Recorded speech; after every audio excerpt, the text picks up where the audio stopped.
So what would you say to organizational leaders that are listening who are concerned about retention? They're like, hey, y'all are talking about exiting an exit strategy.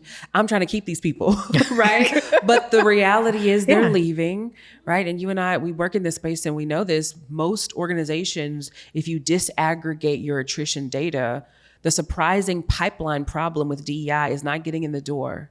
For every 1 to 2 Black person of color woman that enters in the organization, there's 2 to 4 that are leaving.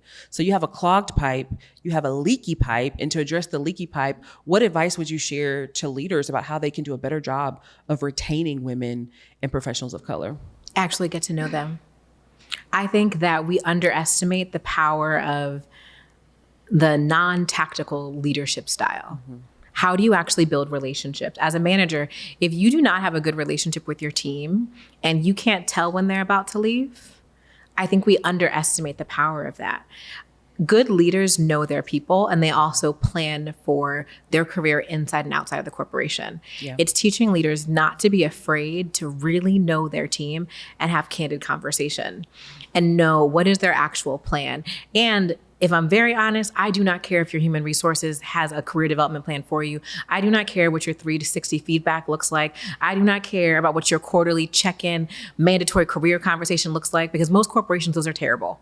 And they're very surface level, and you skip them and you cancel them because you have more KPIs to talk about. Mm-hmm. And you're not coached on how to do it. You have these dumb little questions, and then you let your employees give you basic answers, so you actually don't know and you're not connecting.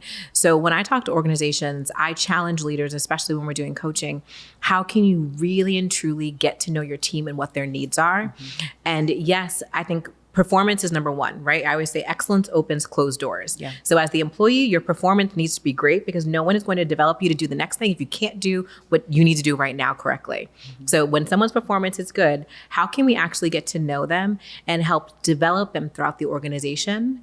And I think organizations to work on retention, one of the things I love is organizations who create programs for people to do stretch projects, introductions to other teams, so that maybe it's not retaining on this team. I think it's very unrealistic to say this person is going to be an analyst, manager, senior manager, director, VP. Yeah. That's not the normal trajectory, but it's how can we create a culture where people can move around, they can explore their skills, explore their interests, share time, almost like graduate rotational programs. How can you create some internal rotational programs for your talent that is performing well to allow them to explore their interests in the safety of the company? And that generally significantly increases retention, because people can still explore in a safe environment where they know and love and retain their relationships and they don't feel stifled. Employees leave because they're stifled.